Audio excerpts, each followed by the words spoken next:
Hi guys, it's me, Jocelyn again, and for this video that I will be dedicating to the month of love, February 2025, I should be talking about a movie where I don't know, but YouTube refers to it as a romance movie, which I can see, and when I look up on Wikipedia, they refer to it as a fantasy movie. So I'm gonna classify it as a romance movie because there is romance in there, and it's quite funny actually. It's more like a romantic comedy movie. So anyway, because whenever I think of a fantasy movie, I think of say like wizards, uh, witches, dragons, good politicians, that kind of thing. I guess they wanted to go with the religious angle being a fit, that mythological figures and that kind of thing. But yeah, for many people, this type of thing is a reality, or I should say, reality type thing. So yeah, I'm talking about the legendary movie Michael from 1986. Now, I should say that the year is important in this because I know that in 2025, around this year, they're going to be covering they're going to be releasing a movie based on the equally legendary Michael Jackson, which I don't know how good that will be, but I have a feeling that's going to be bad. It's, in general, those type of based on life story type things are gonna be bad. But anyway, we're gonna talk about the movie Michael now. And you know what? This movie wasn't that bad.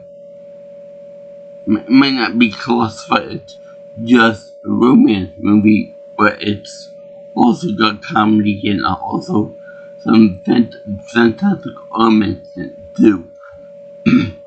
We'll get to in a minute. But right now you have William Hurt and Annie McDowell and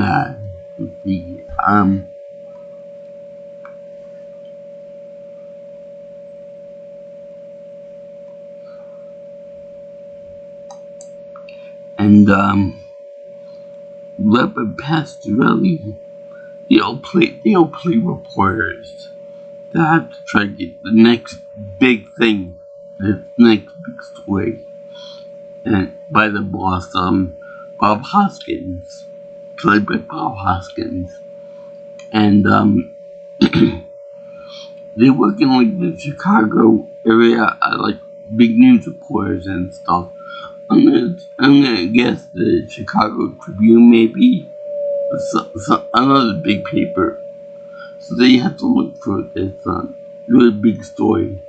So they end up going outside the city limits to the little farm country outside Chicago, where they have to investigate a certain thing, a certain big story, in which a guy claiming to be the Archangel Michael, played by John Travolta, comes down to heaven and quote unquote proves the existence of God, afterlife, and any other type of religious hierarchy that some Christians believe in. I believe this. Something to this Archangel and Gabriel and Michael and Lucifer type of thing. So anyway,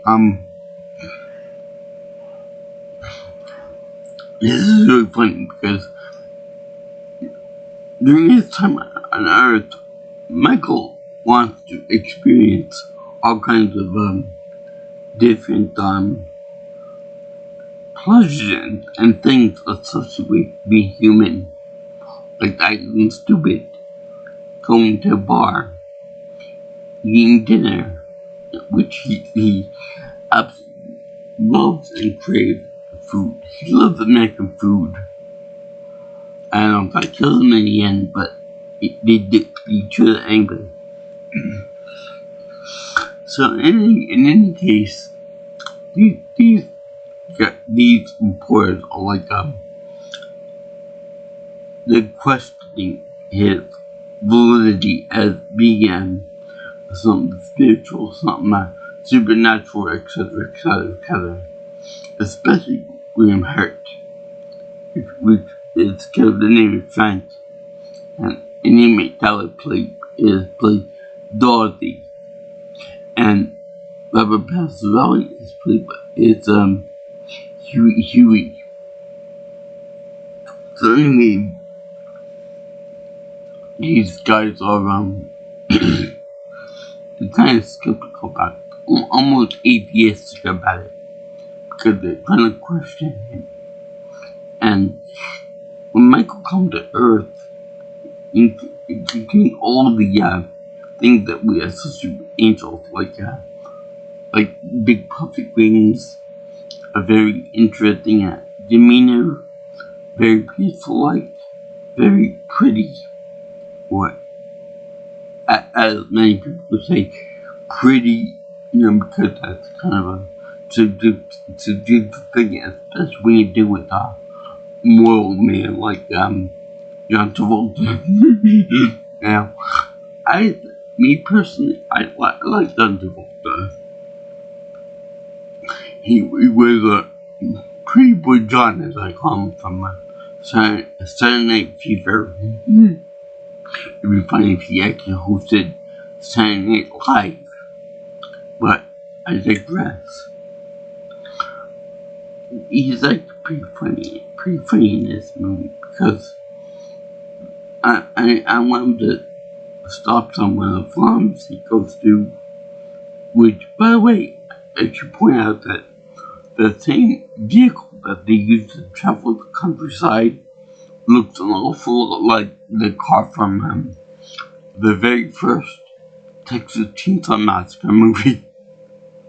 It's one of Volkswagen vans or something like that. It's very funny in that regard. I hope they don't pick up any hitchhikers on the way over there. So in any case, they go to investigate Michael, and Michael wants to enjoy all the earthly pleasure that he can. I suppose that could be used in a biblical sense, because I heard that angels do that. Sometimes they do that they enjoy the pleasure of flesh. They enjoy the company of average people, and they enjoy earthly food, drink, and all that other stuff too. So that's not within the realm of impossibility. That could very much happen if you believe in angels. But I like to think that when John Travolta passes on, instead of meeting with Saint Peter up in heaven, we read from his magic book about the sins and the good deeds of human beings and stuff, and let them go into the back lot in heaven and all that. I like to think that for John Travolta's case, he goes to heaven and he meets Michael, the most powerful archangel of all time. And he says to Michael, he said to John Travolta, he said, how dare you portray me as a lewd and obnoxious manner? You're going to hell with my arch nemesis, Lucifer. And then he casts him down, being all pissed off and full of rage. That would be hilarious. That'd be a divine comedy right there. By the way, I think John Travolta is a national treasure, even though he did make Battlefield Earth, which was really sucky.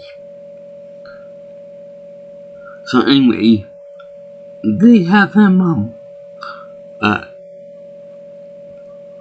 going into a bullpen. Now, we all know about bulls and the color red, and that's kind of a myth and stuff. You know, they see red, they want to charge you, but it's more like you're showing them you're intimidating them. I believe that bulls are colorblind. Don't quote me on that, but I think that's what it is. And it's more like an aggressive type move, so a bull sees this and wants to be aggressive on his own.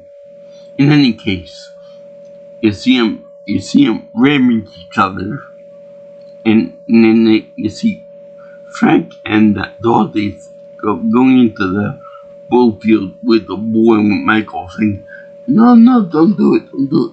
Were you crazy? And all this stuff.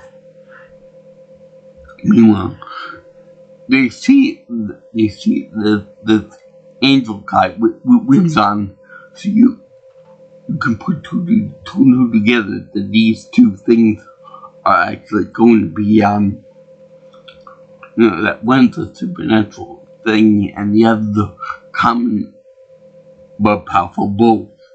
So it's really funny that they end up butting heads, quite literally. And you see the bull going I shouldn't have done that. Meanwhile, Michael's over there after he headbutts this thing. He's like twirling his head around like with a fighting game character like seeing Star, like Green Day's Ripper Freak, give him the 1-2 punch and kill him for good. That was very funny. Then there's also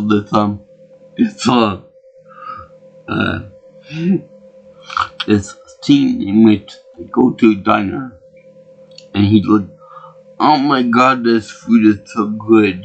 This food is so wonderful. Which, yeah, there are some diners out there with really good food. Like I know there's one place over in Kingston Town called Los Jalapenos. Really good Mexican food. If you go there, you try the seafood burrito. That's scallops, salmon, and shrimp in a burrito. Really top notch, good. So anyway, you see this guy, oh my god, the food's so good and all this other stuff. So he's like flirting with the waitress, and it goes, swear to God, it's the same girl from Chasing Amy and Biodome of all movies. So anyway, they end up going to I think it's have an orgasm over this food. He takes her home with him, and you do like they don't actually show anything go on there, but he shows her his I get that he shows her his divine brilliance, and then there's also a thing where she's fucked by an angel. Anyway, and in the next morning, she's like, oh boy, yeah, I'm happy, I'm gay and giddy, I'm all this other stuff because I was I was touched by an angel, as it were. This is all happy and giddy and where it's from ear to ear. I think it's also implied that Frank and Dorothy hook up too, which leaves Huey holding a dog, which dog is also a professional dog trainer. I don't know why they brought the dog with him, but they brought Sparky with him. So, Michael goes to the middle of the field across the way from this place, and he's with the dog too in the field. Guess he missed a fish for farm fields and whatnot. So the dog is called by Dorothy back to the place there. Now, it's also important that after he shows his divine brilliance to the waitress, he ends up losing some of his spiritual essence, his powers, and his time on Earth dwindles. Very similar to the way Goku, when he flexes his power and he becomes Super Saiyan 3 for the first time on Earth, he loses time on Earth, given by Baba and all that stuff. So it's very similar to that. But Dorothy ends up pulling the dog to her, and the dog ends up running across the field. And there happens to be a truck that comes across with the way there. And if anyone's seen the movie Pet Cemetery, you know how this is gonna end. So yeah, he basically gets churched in this whole thing. He gets churched. So if only animals could do like Zachary did in the movie Hocus Pocus, and he gets reinflated. That would be nice for all dogs and cats, by the way. Not in the movies. So anyway, dog is pretty much dead and being around by the truck. Now, not to be gross or anything, but the dog actually seems like it's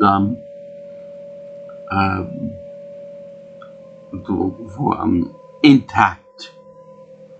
Like there's no marking on the dog. There's no tread marks or anything like that. So you would assume that this dog is just sleeping. By the way, its body is still unmarked, which is kind of weird. Meaning that it just got hit by a semi-trailer, a tractor trailer with a cabin trailer in it. So anyway, he plead with Michael to restore this pooch to real life, and he said, but if I do that, then my life is gonna be even more. It'll be more. My time will be even less than what it is now. So that you have to do it. You have to restore this dog to real life again, be real boy again. So they do it. He does it. He takes the dog in his arms, wraps his wings around the dog, and then it's like he does breathe life back into his dog. I think he really does breathe life into the dog again, which is really, really sweet and very tender. And yeah, I did cry for it. But Sparky, Michael literally gives back the spark of life. So anyway, it's funny how nobody ever sees these miracles, if you will, except the main three people, Frank, Dorothy, and Huey, which I would believe in a more country or rural setting, but then they immediately rush him to the newspaper to get proof of the existence of angels, therefore God, therefore the afterlife, therefore so many other things that are associated with the supernatural. And unfortunately, he died before he gets to go into the place there, into the main news building, and he showed him where a trench coat over his ring because they want to be the first one to bring this story to light. They don't want anybody else to take pictures and whatnot of an angel, of a real honest to God angel. So they also show in my underground thing that I'm so cold, I'm so this and so that. I guess they might need that waitress again to warm them up a little bit. So they do that. They show him died on the ground. Nobody else can see a man lying on the ground with the wings because they're covered up by the oversized pervert-esque trench coat. So in the end, they end up deciding not to exploit this for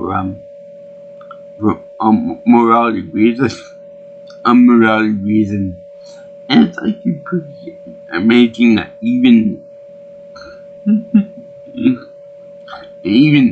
the really skeptical / atheist Frank believes in supernatural power after seeing this angel resurrect a dog from being churched.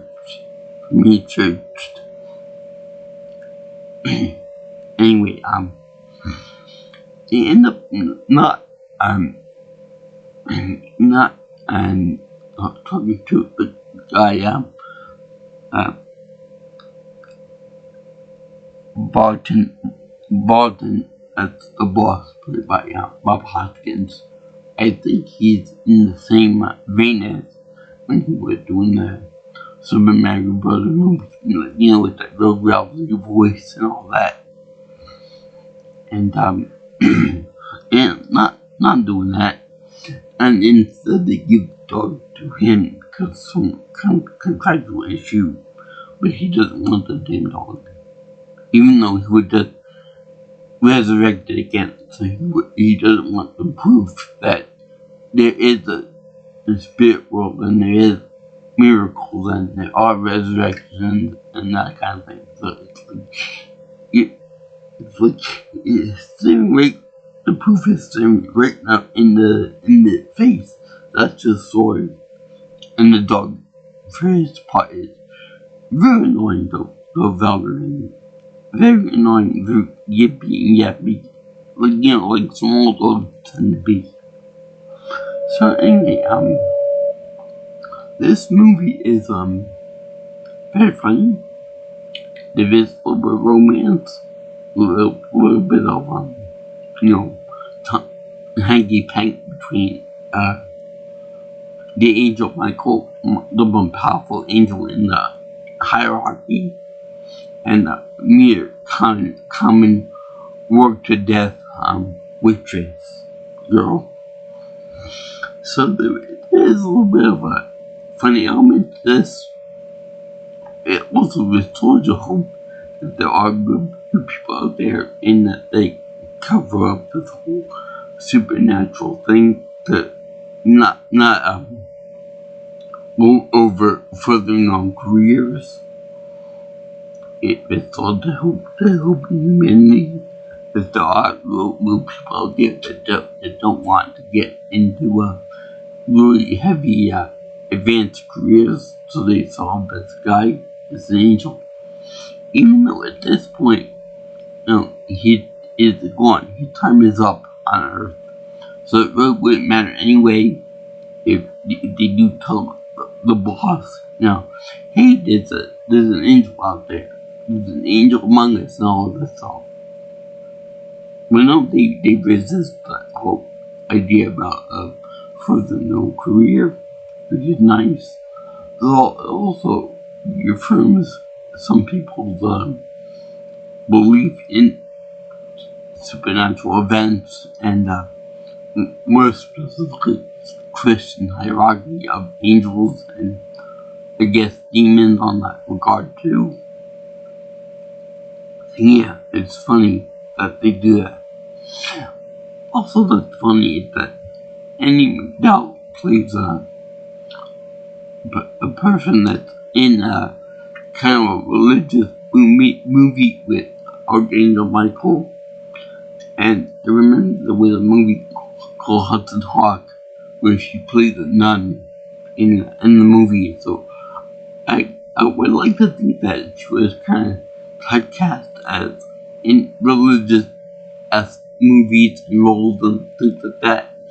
So kind of funny in that regard.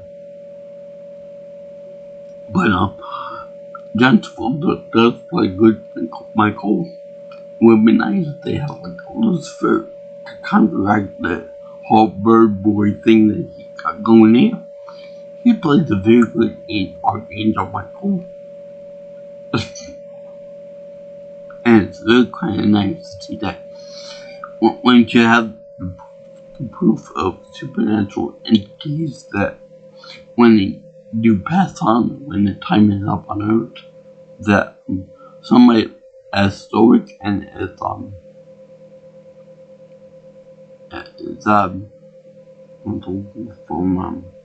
stoic and logical and logic based as Frank tears up when he's gone and can believe it too. So yeah, I like this movie. I don't believe I've seen the whole thing until fairly recently. I'll put the description of that in the link below. I'll put the link in the description below. So yeah, I would consider this more of a romance movie than a fantasy movie. Once you consider religious figures as fantastical characters. So yeah, I thank you for watching this video review of the movie Michael. Good movie and very sentimental, especially if you're a pet lover like I am. I love dogs. I always love dogs. And yeah, it did this for the month of love, February 2025. As such, I give this movie a very cool, happy face silver approval because it's a wonderful movie. And I believe that they were going for a sequel in this because I think that in the course of the end of the movie, maybe like the post-credit scenes or something, maybe in the last minute or so, 30 seconds or so, I believe that they had a cameo by Michael himself. And I have to say, I'm back for more loving and more food and more bullhead buddy.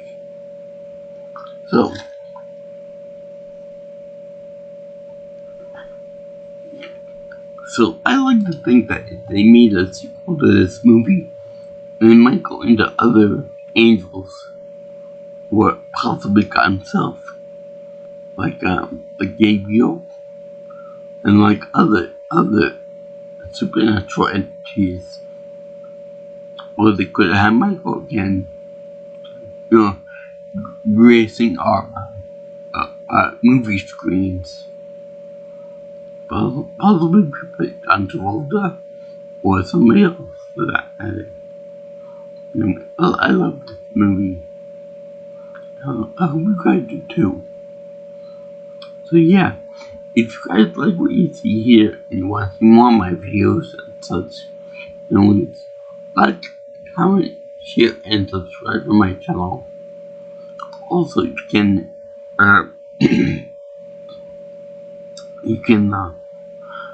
contact me for future input on my other channels at my other stuff on my YouTube channel at my number is 631 707 3707. And you can call me and text me at that. Also, you can follow me on Twitter or X if you prefer at P Nelson Pro. Also, my email is at JJ's Viewing Channel at gmail.com. So, I salute all you guys out there. Oh, this movie is so good, even the devil himself would like it. And I can guarantee you that, because I know the devil, and he would approve of this. And so would his son, Little Nicky. So yeah, I definitely enjoyed this movie, and you should too. You should check it out from the 90s. Peace out, my brothers and sisters. Aloha. I'll see you in the next video. All you girls and guys at Internet Land. Bye. Oh yeah. R.I.P. to William Hurt.